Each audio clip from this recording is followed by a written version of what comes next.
اس لیے فقیر نے اس کی مدد کی اور کچھ دیر بعد انہوں نے کھانا بنا کر کھا لیا۔ اس کے بعد وہ لوگ سو گئے۔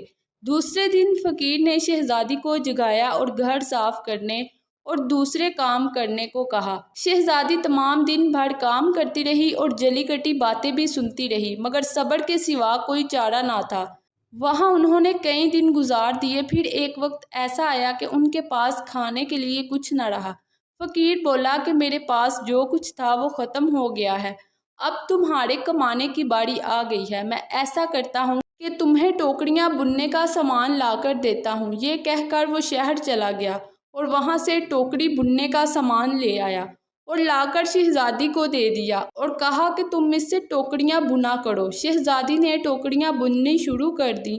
شہزادی نے پہلے کبھی ایسی محنت نہیں کی تھی، اس لیے شہزادی کی انگلیاں زخمی ہو گئیں اور شہزادی کی انگلیوں سے خون نکلنے لگا۔ فقیر نے کہا کہ تم اسے چھوڑو، یہ تم نہیں کر سکتی، تمہیں سوت لا کر دیتا ہوں، تم اس سے کپڑا بننا۔ لیکن شہزادی وہ بھی نہ کر سکی۔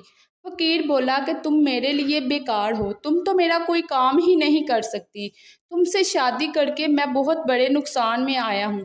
خیر، میں تمہیں کچھ مٹی کے برتن لا کر دیتا ہوں، ان کو تم شہر میں بیچ آیا کرو۔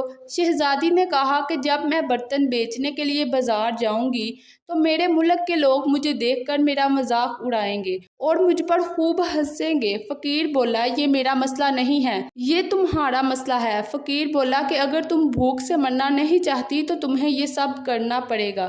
شہزادی اگلے دن برتن لے کر بازار میں بیچنے کے لیے چلی گئی۔ اتنی خوبصورت لڑکی کو لوگ برتن بیچتے دیکھتے اور ترس کھا کر شہزادی سے کچھ برتن خرید لیتے۔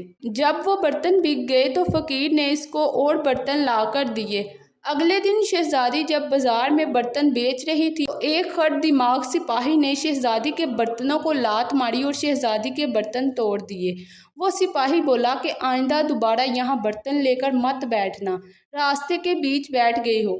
تو شہزادی نے گھبرا کر اپنے فقیر شوہر کو بتایا تو اس کے شوہر نے بولا کہ تمہیں کس نے کہا تھا کہ تم راستے میں برتن لے کر بیٹھ جاؤ، وہاں سے لوگوں کو گزرنے میں دشواری ہوتی ہوگی، تم کتنی بے وقوف ہو۔ خیر چھوڑو، یہ تمہارے بس کا کام نہیں، میں صبح شاہی محل جاؤں گا اور دیکھوں گا کہ وہاں کوئی تمہارے لیے کام مل جائے۔ دوسرے دن فقیر نے شہزادی سے کہا کہ میں تمہارے لیے کام ڈھونڈ لایا ہوں، تمہیں محل میں باورچی خانے میں نوکری مل گئی ہے، اس بہانے ہمیں کوئی اچھا کھانے کو ملے گا۔ اب وہ مغرور شہزادی ایک محل کی باورچن بن کر رہ گئی۔ شہزادی سارا دن محل کے باورچی خانے میں کھانا بناتی، کام کرتی اور شام کو لوگوں کا بچا ہوا کھانا لے کر اپنے گھر واپس آ جاتی اور وہ بچا ہوا کھانا وہ میاں بیوی کھا کر گزارا کرتے اور اسی طرح ہی ان کا گزارا ہونے لگا۔ محل کے باورچی خانے میں اسے کام کرتے کچھ ہی دن ہوئے تھے کہ شہزادی نے سنا کہ محل میں کسی کی دھوم دھام سے شادی ہونے والی ہے۔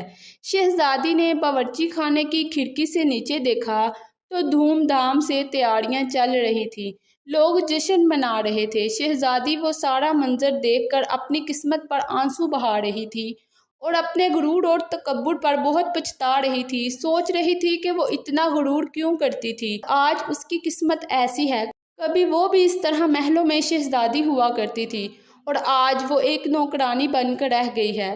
اسی دوران محل کی کنیزوں نے شہزادی کو کچھ پھل اور کھانا دیا۔